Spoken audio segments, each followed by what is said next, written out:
Hello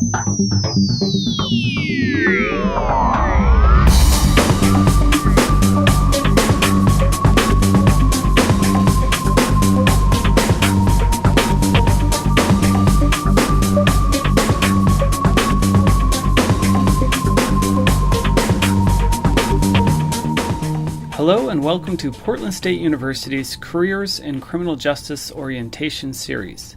These sessions are designed to provide current, former, and prospective criminology and criminal justice students with information on different career options in this field. In this session, Sergeant Greg Stewart from the Portland Police Bureau will be talking about jobs in the exciting area of crime analysis. Sergeant Stewart earned his Bachelor's of Arts in Psychology from Lewis Clark University.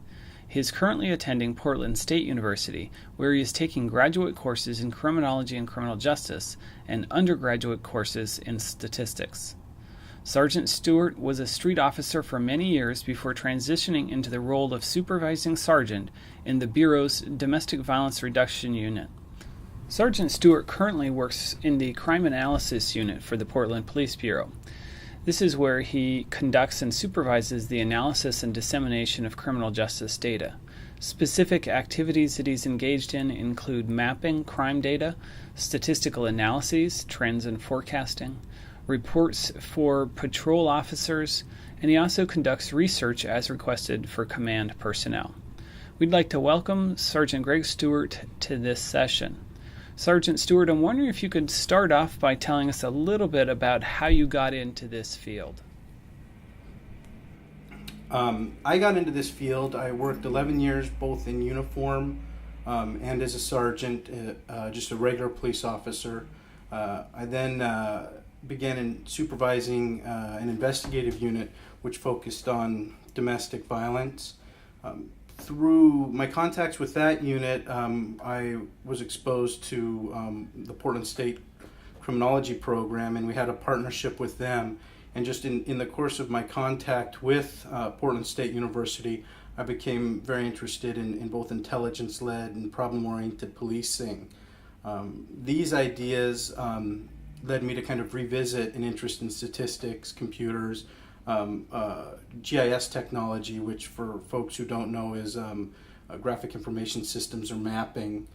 And throughout kind of the development of this whole process for myself, I came to see crime analysis as an emerging field, and when my bureau went with a centralized unit, I had the opportunity to create that unit.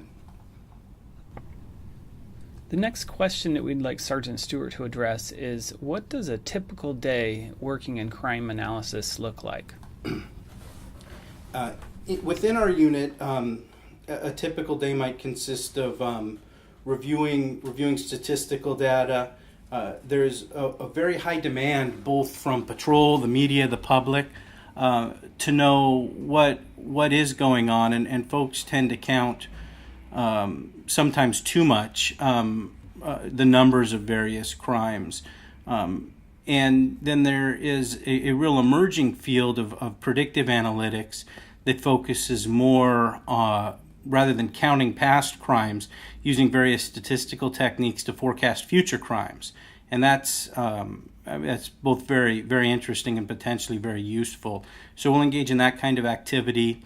There's also just your generic reading reports, consulting with officers in the Bureau who might have information.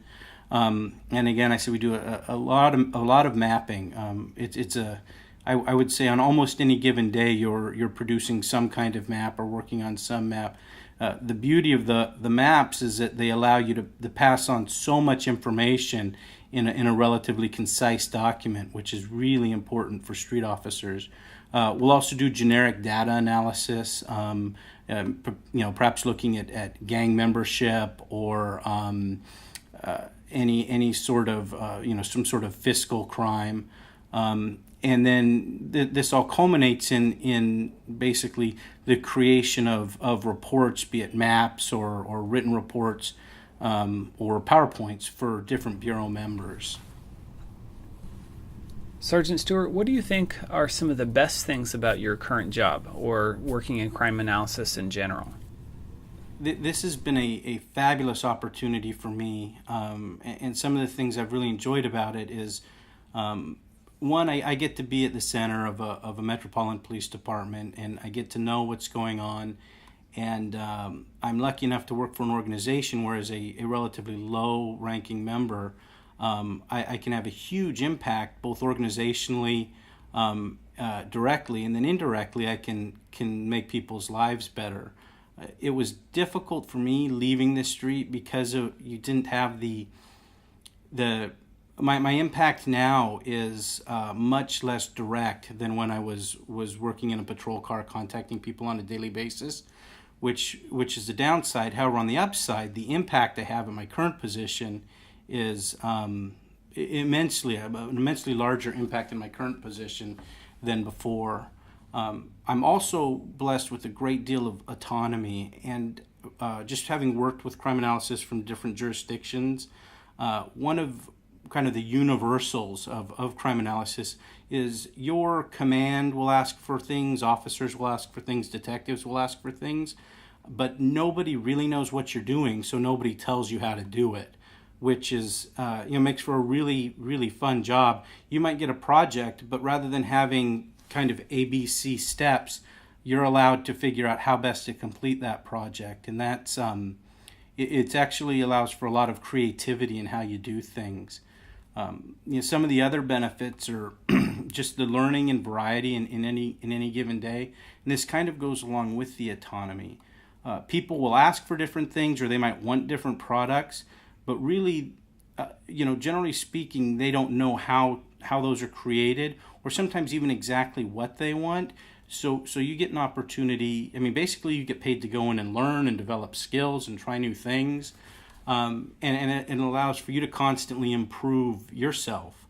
And every day I come out feeling like I've really learned something. And then lastly, I really feel that crime analysis is an emerging field in law enforcement.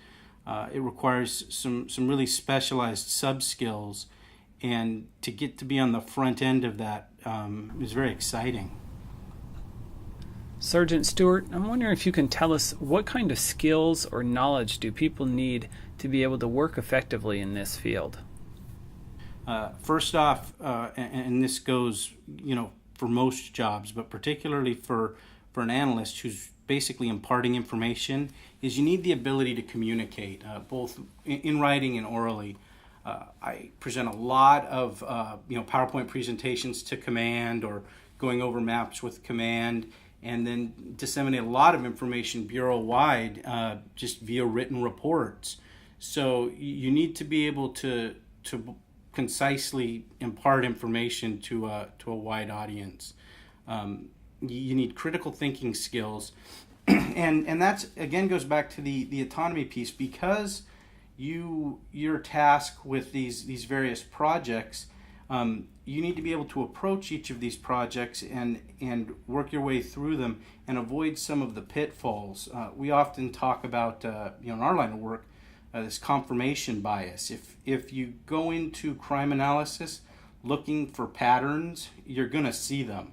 The actual difficult part is recognizing when it looks like they're patterns and they aren't there. And that's a skill that actually you really need to develop, and is probably best developed in an educational setting. Critical problem solving. Again, people are going to come to a crime analysis unit when they have a problem. People bring you their problems and ask for solutions. And if they were easy problems, they probably wouldn't be bringing them to you. So you need to be able to work through those problems, and produce results. And lastly, but every bit as important, there's certain technical skills you need. You need to be able to almost any crime analysis job, you're going to need to be familiar with mapping.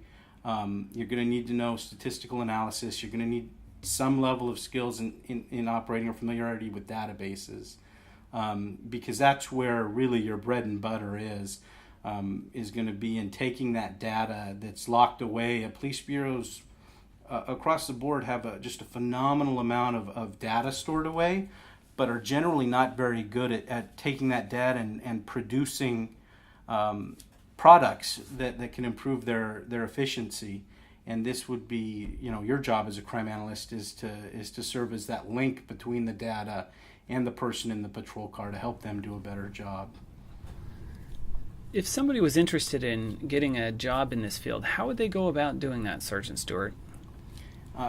The field itself, because it has these requirements, particularly the technological and the critical thinking, it's very difficult to get into without a bachelor's degree, and often graduate degrees are preferred, or bachelor's degrees and experiences. There are a couple career paths. In our unit, we have both sworn officers and non-sworn. Generally, the sworn officers are, while technically competent, not as technically proficient as the civilians, and are there because they've been street officers and can again bridge that data to patrol gap. An excellent place to learn more about the job and to see the types of skills that agencies are interested in is the International Association of Crime Analysts. They have some forums and different things you can look in and see sort of the types of skills that folks employ in their day-to-day jobs. And then lastly, these jobs, there's a large number of police jobs available and fewer analyst jobs. So sometimes you need to be willing to move, particularly because, it can be competitive getting the jobs. However, if you are also interested in going the sworn route, that does open up, geographically a lot more areas, and you can maybe be more selective about where you live. Sergeant Stewart, from your experience, what do you think are some of the benefits of higher education for people that are moving into the field of crime analysis?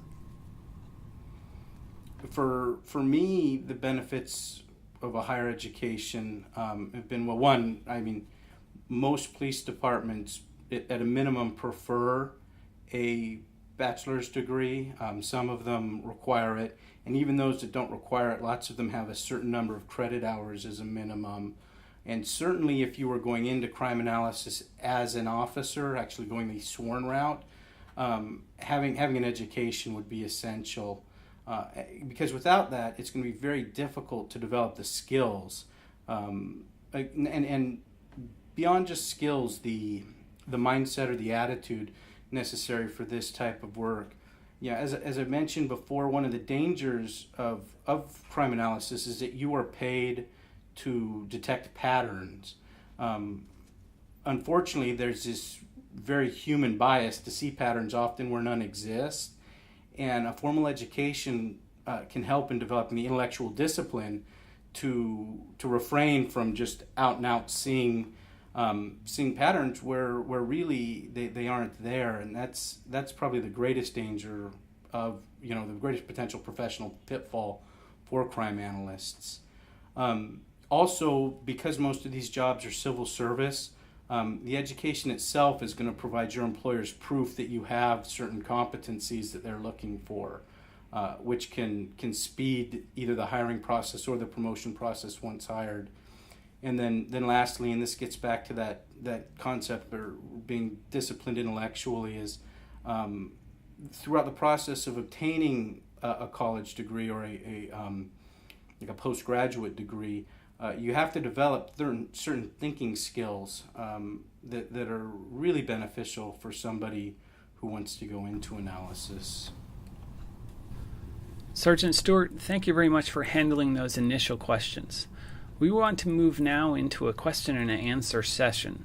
These questions were submitted by participants in a live webinar that was held on December 7th, 2010. How competitive is the job outlook in this industry? Currently, with the economy, it's fairly competitive. Generally speaking, very rarely are there jobs without multiple applicants, which really makes the whole education piece even more essential. These types of jobs, they're government jobs, so they're generally fairly secure. They come, with benefits and pensions. And what we've seen when we've had jobs open up is people from the private sectors, the economies have gotten worse, have kind of come back to these jobs. And again, I think without an education, I think it'd be really difficult to be competitive, particularly in this job market. I think it's almost impossible that you would get on as a crime analyst. You might be able to get in with a department on some level and eventually work your way there. But to actually go straight into crime analysis without a higher education would be really, really difficult.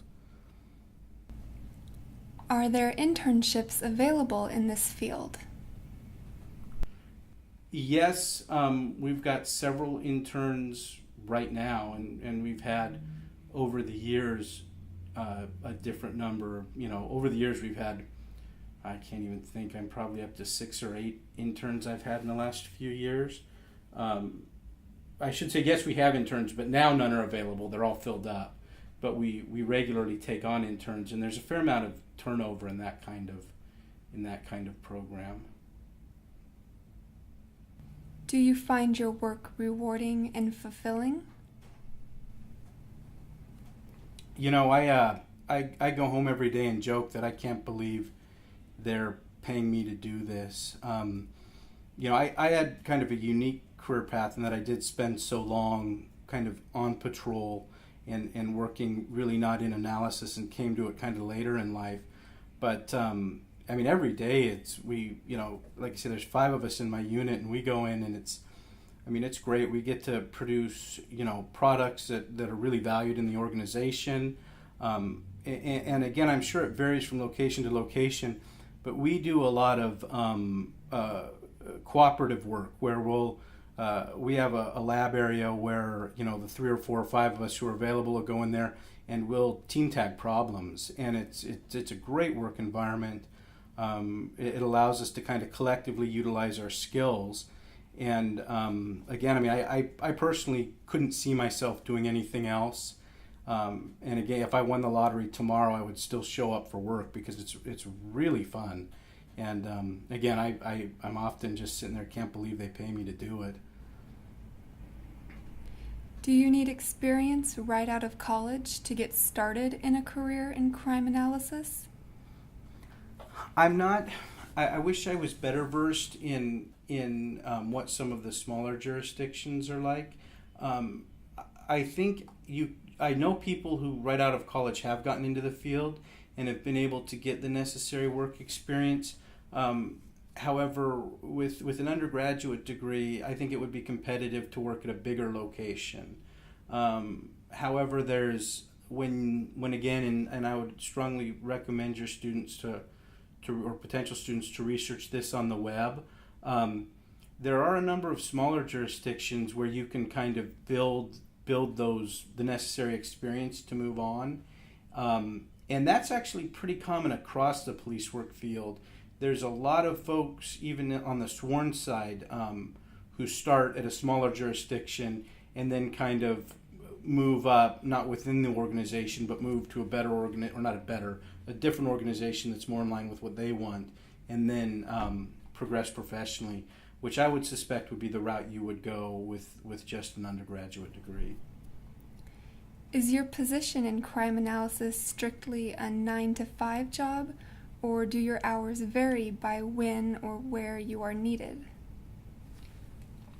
It depends, and I don't want to talk about my position necessarily, just not organizationally, but across the range of analysts.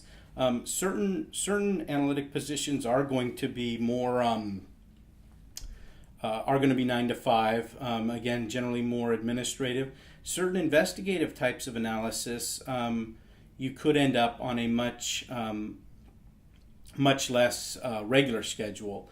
And again, just because this is for students kind of exploring the field and job potentials, if you were an analyst assigned to, say, a homicide unit, you could very well end up getting called out with the unit. They might need mapping. They might need access to the database or your RMS to find potential witnesses.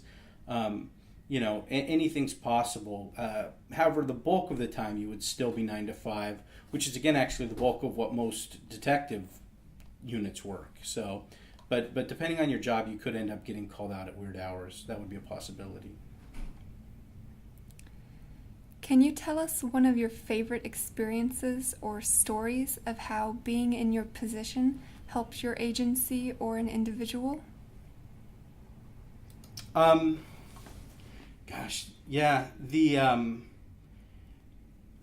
can't go into specifics just because of the nature of the work, but there's been a couple different instances where we've put out information that has led to really positive immediate results, either closing, doing something that led to the closure. They might have had one piece of the puzzle in an investigation, but all of a sudden an investigation which was relatively small has now blossomed into this really big crime, and they're able to close a lot of cases. And the one I'm thinking, we were able to recover a substantial amount of property and return it to the people. And it is, and again, just this is, I guess, the most recent, but without going, again, I can't really go into the specifics, but we were able to get people back belongings that were very important to them, which without our help would have just sat. We might have made a case, but as it was, we made multiple cases and returned property. Or we didn't do it. I mean, the detectives did the work, but we were able to provide the information that enabled them to return a lot of that property to the people who owned it. And then also the ability, again, what we really pride ourselves on is this whole concept of force multiplication, where in our patrol end of things, we have a core group of users who at least tell us that what we're providing them helps them do a lot better job in their day-to-day activities. And again, we try to take this service approach, and knowing that they value what we create is helpful. And then lastly, we've got it kind of built in so that we can tell how often people are using some of our products.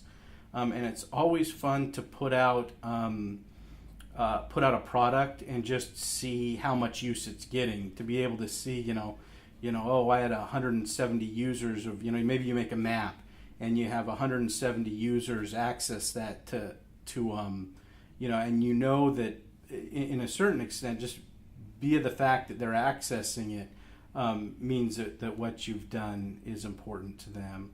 And again, it's not the warm fuzzies you'd get if you were working on the street and you got to interact with the people directly. But it's, at least for me, it's been a really interesting new career path. That concludes this session. We would like to thank Sergeant Stewart for taking the time to meet with us and respond to questions from our participants.